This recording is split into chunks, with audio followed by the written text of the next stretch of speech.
professeur Papali, qui connaît les salles. La fois passée, nous avons vu comment les Européens ont fourni des efforts pour se mettre ensemble.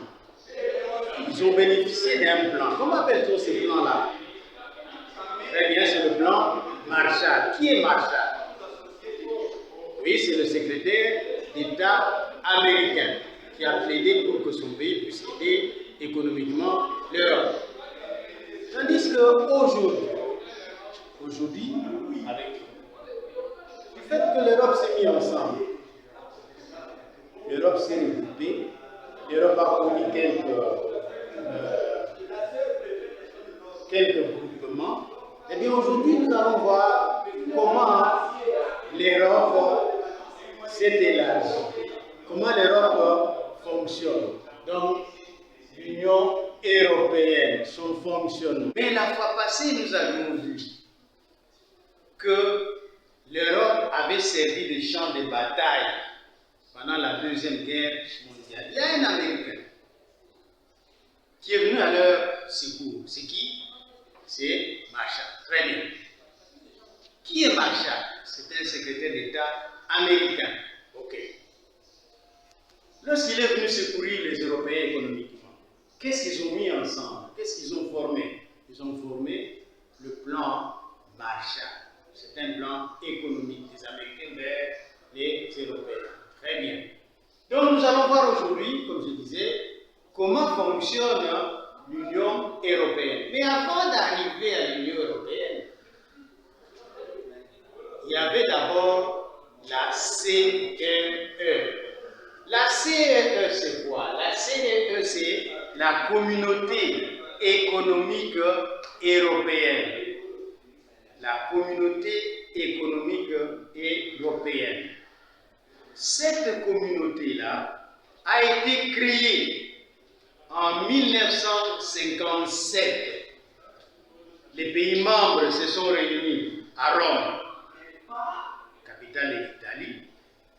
Eh bien, ils se sont entendus pour que, économiquement, il y ait une institution qui est la Communauté économique européenne. C'était en 1957. C'est suite au traité d'Europe. Le traité pour nous, c'est, en quelque sorte, le traité pour nous, c'est, nous pouvons le définir comme les accords ou l'accord de Rome. L'accord de Rome, en 1957. La CE a été créée. Eh bien, qui était membre de la CE? Nous avions vu qu'il y a eu une institution qu'on a appelée, une institution que nous avions appelée Benelux. Belgique, Néderlande et Luxembourg. 3 pays. Eh bien, ce sont au départ ces 3 pays qui se sont ajoutés avec les membres de ce que nous avions appelé CK. CK, Communauté européenne de charbon et de l'acier. Ce qui fait que les pays fondateurs étaient au nombre de 6. La Belgique, le Pays-Bas, le Luxembourg, l'Allemagne, la France et l'Italie, les 6 membres. Les 6 membres de ce pays. La CE ne s'est pas limitée seulement avec ces 6 pays. Non. Elle a ouvert ses portes. Elle a accepté d'autres pays. Le 1er janvier 1973, les Belges disent 73, il y a eu l'acceptation de 3 nouveaux pays. Ils ont accepté 3 nouveaux pays qui sont entrés dans la communauté économique européenne. Il s'agit de la Danemark, le Royaume-Uni et de l'Irlande. les 6 pays du départ, qu'on peut appeler les pays fondateurs, plus les 3 pays, ça fait combien? 9. Eh bien, voilà pourquoi on a commencé à appeler cela l'Europe de 9. Vous avez compris? Ok, l'Europe de 9. C'est suite à ces 9 pays. Ensuite, le 1er janvier 1981, le 1er janvier 1981, eh bien, il y a un pays qui s'est ajouté au 9. Lorsque nous prenons 9 plus le 1, le nouveau pays, ça fait 10. Comment on va l'appeler? L'Europe de 10. Et ce 10e pays, c'est la Grèce. La Grèce est le 10e pays de la CEE. Eh bien, le 1er janvier 1986, il y a eu également 2 autres pays qui se sont ajoutés. Et lorsque nous prenons 10 pays, plus 2 nouveaux pays, ça fait combien? Très bien, ça fait 12. Comment est-ce qu'on va appeler cette Europe-là? Très bien, l'Europe des 12. L'Europe des 12. Très bien. Et ces 2 pays sont, quels sont ces pays? Oui, nous avons, moi je ne sais pas, vous trouvez la réponse. Le pays d'origine de Ronaldo, c'est quel pays? Portugal, très bien. Et le championnat où joue Messi, c'est dans quel pays? Espagne, très bien, ce sont ces 2 pays. Nous avons l'Espagne et le Portugal, qui vont maintenant constituer les 2 pays qui vont former l'Europe des 12. Eh bien, la CE, en voyant de nouveaux membres, elle s'élargit, a voulu changer de nom. Donc, de la CEE à l'Union européenne.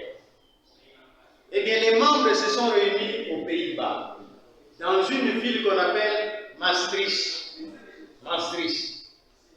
Ils se sont réunis et se sont entendus le 7 février 1992. Et en conclusion, eh bien, ils ont créé l'Union européenne. C'est-à-dire, ce traité a donné naissance à l'Union européenne. À partir de ce moment-là, la CE a été enterrée. Il y a eu la naissance de l'Union européenne.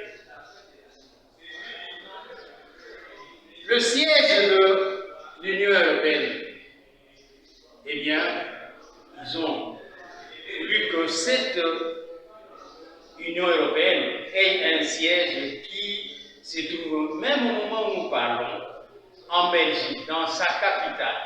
Et la capitale de la Belgique, c'est Bruxelles. Très bien. Nous avons Bruxelles et la capitale de... Bruxelles est la capitale de... C'est Bruxelles ici. Nous écrivons Bruxelles. Et nous avons les 12 membres de la CE qui se sont réunis à Bruxelles. Les objectifs maintenant. J'ai toujours dit, quand vous faites quelque chose, il faut se fixer d'abord les objectifs.